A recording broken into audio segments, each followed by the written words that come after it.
ta'ee waan takka kanatti miila namaa jala keessee eega akkasi jaalala alaabaa tanaa qabaatan eegatti amanan dhufanii maalatti maramanii natti kannin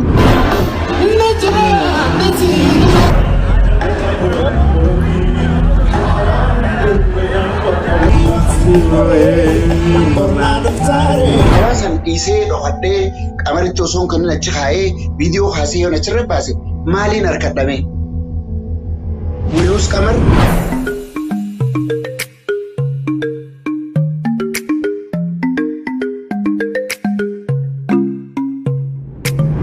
Ashama kan tordoftoota kee bakka jirtu inni keenya sirraa qabu viidiyoo biraati walitti deebinee jirra. Viidiyoo kanatti akka baratan akka irraa baratan abdii guddaan sirraa qaba. Namoonni chaanel kana afaan ta'u yoo jiraatu subscribe gochuun dagatina mallattoo notification tuqaan si'achuu barbaada. Yaadoo qabattan comment barreessi. Viidiyoo keenya jalqaba irratti konsertii yookiin qophii Osfaanaa irratti gaggeeffame. Osfaanaan baranaa kan 2023 DC ti daga kan inni gaggeeffame tapha adda addaa qophii adda addaa qophii hedduu nama gammachiisu baay'eetu ture. Dhumarratti konsertii qophaa irratti maaltu ta'eessa jiru viidiyoo walii ilaallaa. Konsertii sun akkam ture eeufaa tirmaatee akkam akka namatti tolu konsertii sun hunda isaa walii ilaallaa. Dhumarratti immoo Qamar Yuusuf alaabaa kaasuu dhiisee akkas godhee TikTok irra social media irra namoonni baay'ee Qamar Yuusufiif suura gadi galchitanii arrabsaa irraa sirbaa jirtu jechuudha. Artistii keenya irraa jechuudha. Isa irratti maaltu ta'ee fi Qamar maal godhee fi Qamar immoo deebii inni miidiyaa shabboo miidiyaa irratti kenne immoo waliin deebii inni kennee fi wantoota ta'an walii wajjin ilaalla jechuudha. Malee anas irratti deebii kennuuf hin dhufne garuu deebii Qamar kenne sana waliin ilaalla jechuudha.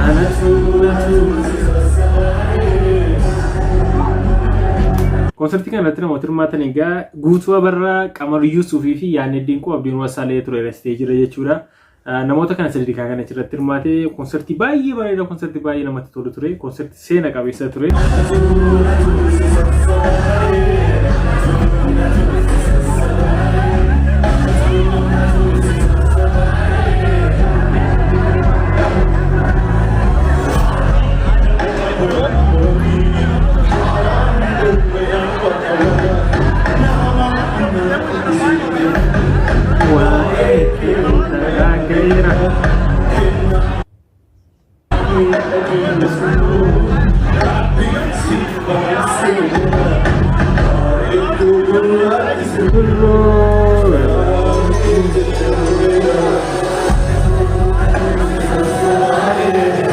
Konsertii baay'ee namatti toludha. Guutuun illee stage baay'ee danda'a. Baay'ee marraa namatti tola. Qamar illee akkasuma Yaannet illee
Sen kun miiraadha mana guutuu abarraa jechuudha.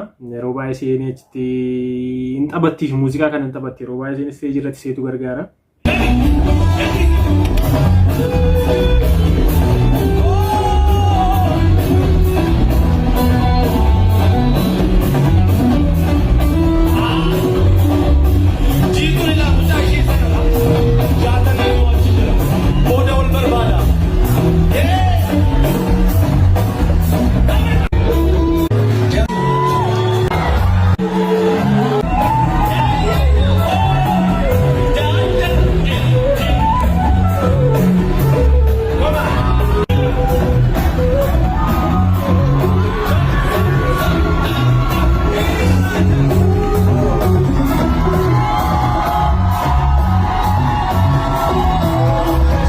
Konsertiin kun egaa bifa bareedaadhaan kan inni gaggeeffamaa ture. Isteejiin baay'ee ho'aa ture. Uummati mana guutuu ture. Baay'ee konsertii baay'ee namatti toludha. Uummatillee beekaa duukaa miira guddaadhaan kan inni konsertii kana duukaa jechaa ture kun duukaa sirbaa duukaa faarsaa ture jechuudha. Dhumarratti egaa alaabaatu kaa'amee jechuudha isteejiirra. Isteejii alaabaan kaa'amee qamar alaabaa sana yaadaan hin qabnes ta'uu danda'a. Yookiin iyyaannis ta'uu danda'a fuudhu sanii fi alaabaa kana hin fuudhin hafee jechuudha. Ituun fuudhin hafee alaabaa sana deebi'ee gurbaan achirra kaa'ee sun hin fuudha jechuudha viidiyoo irratti akka ilaallutti jechuudha. Sana booda uummatii qamar alaabaa jibbee, alaabaa baa'oo jibbee, alaabaa qabsoo jaallan keenya meeqatti wareegaman fuudhuu didee jedhanii qamariin gadi galagashuu jalqabanii jechuudha. Dhugaadha alaabaa kanatti jaalawwan meeqatti dhabneerraa alaabaan kun uummata Oromootiif maal akka inni ta'e hundi keessan iyyuu beektu. Qamaris immoo akkasuma uummata Oromootiif maal akka inni ta'e hundi keessan iyyuu beektu. Alaabaa kanatti qabsaa'oti meeqaa beektonni namoonni ciccimoo meeqa akkatti dhuman uummati Oromoo miliyoonaan akkatti dhume beekamaadha. Alaabaa kana baay'ee kabajnaa hin jaallanna. Alaabaa kanaaf nam wareegamnaa jechuudha. Uummati wareegaman hedduudhas. Har'allee taanaan alaabaan kun Oromoo biratti iddoo guddaa qaba jechuudha. Oromoodhaaf hiika guddaa qaba. Alaabaa kana immoo qamar lafa fuuchuu dhiisuunsaa hin jibbe jechuu hin dandeenyu. Yookiin dhaaba kana jibbe yookiin alaabaa jibbe akkasiin qamariin gadi buusuu hin qabnu jechuudha. Maaliif qamar namoota dur qabsaa turanidha jechuun hin beeku. Utuu hin dhalatin dura namoota saba isaaniitiif, afaan isaaniitiif, aadaa isaaniitiif alaabaa kanaaf namoota qabsaa turan jechuudha. Maatiin isaaniillee durii kee abbootiinsa faamilii masaallee tuu namoota biraa bira naqin faamilii isaallee alaabaa kanaaf namoota hedduutti dhabeera qamar jechuudha. Namoota dur qabsaa'ota gameeyyii hedduu keenya waan ta'eef kanaaf irra laaluu hin qabnu jechuun barbaadan maaliif kanaaf jennee nama kana salphisuutti dutuu yookiin akkas doorsisuu yookiin sooshaal miidiyaa irratti maqaa balleessuu hin qabnu jechuudha. Viidiyoo kana ilaallee walitti deebinaa inni immoo deebii kenne qaba shabboo miidiyaa irratti jechuudha. Waa'ee alaabaa wal qabatee waa'ee konsertichaa wal qabatee waan hunduma isaayyuu yaada isaa ibsateera jechuudha. Sanaaf deebii inni kenne immoo dhumarratti wal ibsi viidiyoo isiniif fida jechuudha.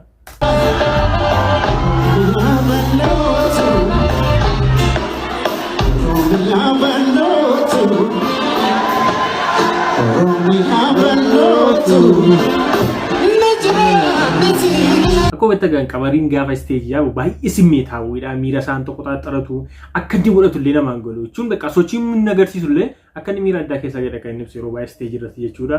Meebi sanii fi sammuunsa yaaduu dhiisuu danda'a sa'aatii. Inni deebii kennee waan jiruuf walii ilaallee walitti deebina. Kaleemi ganama kana namnummaan fira kiyyaa tokko viidiyoo tokko natti erge. Viidiyoo natti erganiiti viidiyoo kanarra maaltu jira seete? Alaabaa teenya tana maraniiti bakka ispiikarri jiru jara xiqqeessaniituma kana wakkaayan. Amma viidiyoo irratti hin arku ta'a beekigaa. Amma bar dhuguma walitti dubbannaami karabbina ragaatiin sittee jira. Ani durattumaa hoggaan isteejarra ba'e aadaa teenya tanaan lubbuurraa jaaladhaan kuni qaamni kiyyaas ni ibsa. Ani maallaqaas itti haa harkachuu baadhu afaanummaan kun kabajamee bakka gaafa ani dur isa beeku itti salphate sanirraa ba'uun anaaf akka nama miliyoona naa kenneeti. Galgala hoggaan ijoollee san arku ani farshoon dhugu nama farshoo dhuge caalaan mirqaanii. Ni machaawe isaaniin achi ilaalu jira. Amma viidiyoo keessa amma yoo waanuma biraa barbaaduun ta'in fuutee martee waan takka kanatti miila namaa jala keessee eega akkasi jaalala alaabaa tanaa qabaatan eegatti amanan dhufanii maalatti hin maramin natti hin kennin eessa dho'isikee nama jala keessee viidiyoo kaaftee waan akkanaa godhuudhaan immoo kana hin jaalanne waan akkasiiti. Wanni kanaa kun fuula duraas dhaabbachuu qaba. Nama biraa irratti illee wanni kanaa taatee jirti. Ammoo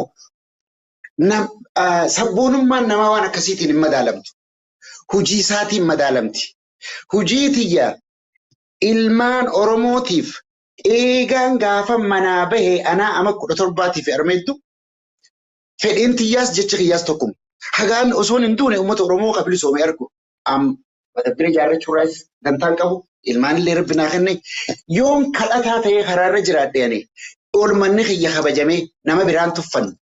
If jaalachuu jechuun nama biraa jibbu jechuu miti. Akka namaatti lafa teenya irratti namatti hin dhayne. Waa hedduu beeyna, waa hedduu qusna. Kutaalee biraa keessa yoo dhayxee maqaa qamariin naannawee jaalalaa jettee banatte halka tokko sin bulchan. Kooskii takka banachuu hin dandeenyu. Kanuma hunda osoo beeynuti numa itti faaktaris dhaabbatanii jiraatan warqee keenya nyaachaa aannan keenya dhugaa. What we ask is very little. Kabaja ummata kana kabaja ummanni kun kabaja qaba rabbi birattis isin jiraachisaa jira ifi olitti kabaja inni namaa qabu mana Oromoo keessa nama shan afaan Oromoo dubbachuu jiru jaalakiyya shabboo kiyya ol seente hundi afaan Oromootti dhiiseeti nama tokko entertain godhuudhaaf hin godhan namni kanaa bira abbaa feete gaafadhu Somaliin afaan isaanii haasa'u Amaarri afaan isaanii haasa'u Tigiriin afaan they don't really care about you. Ummanni kun ummata kana keer godhee kaafaan illee beeyne si caccabsa. Namichuma kana gammachiisuudhaaf jechuudha. Ummata kana tuquun diliidha. An dhuguma rabbiitiin sitti hima. Rabbii wanni itti nu gargaareefis tanu diluma teenya tana argeeti. Fuula durallee nu gargaarammoo waan namaantu hin nuti. So har'aan tana ijoolleen takka fuudhanii waan akkasii godhuun is no good. Har'aan tana dhaamsiniinan bagana yaadachiiftee dhaammadhu. Personal issuun rakkoon adda addaatis yoo jiraatte ifii waliin dadhabsiifnu.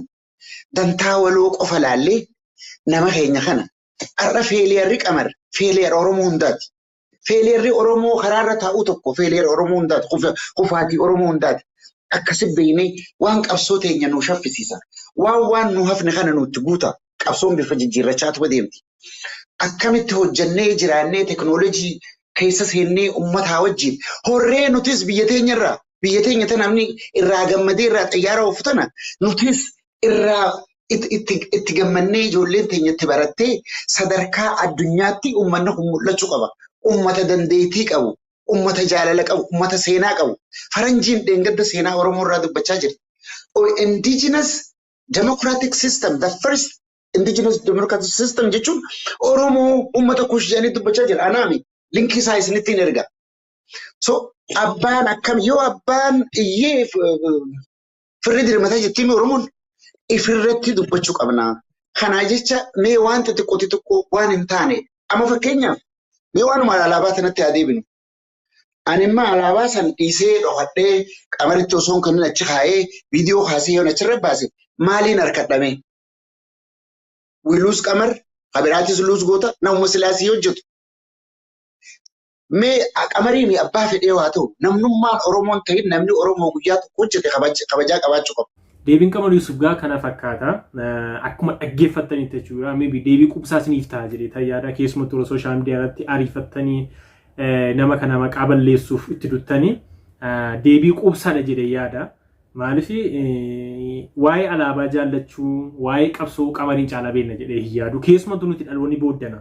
Namooti Qamariin qeeqaa jirtan dhaloota booddana waan ta'aniif haga Qamariin uummata kanaaf godhee waan hin gooneefi dhugaadha.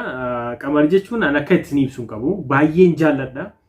Ammatuma akka waan barbaade godhee yommuu irraa ilaaluun qabu. Namni kun Oromoof waggaa meeqa qabsaa deebii qubsaadha jedhee tayyaadha. An akka kiyyatti isteejii faranjoota yeroo baay'ee gaafa laaltanii hundumtuu alaabaatti kennaa wantoota tokkoon kennuu abaaboo namaa kennuun jira kennaa achirratti namaa kennuun jira. Kan faranjoota bira gaafa dhuftan immoo keessa baanii isaanii xutumaa jaafaadha kan isaanii sirbitootatti darbatan jechuudha. Gateettiirra mataarra buusuuni fuudhee baata waan akka paantifaasitti darbatu. Innaa isteejii warra kaan irratti kan saba biraa yookiin faranjoota biraa irratti waanuma gaariiyyuu isteejii irratti namatti hin kennan. Kunillee alaabaa kabajaati alaabaa uummati Oromoo akka lubbuu isaa olitti jaallatudha kunillee. Sanii fi Qamariirra ituu ilaaluu baanne gaariidha siin jechuu barbaada. Hundumaaf iyyuu viidiyoo isaa kana fakkaata siin jechuu barbaada. Yeroo biraa viidiyoo biraatiin gorti.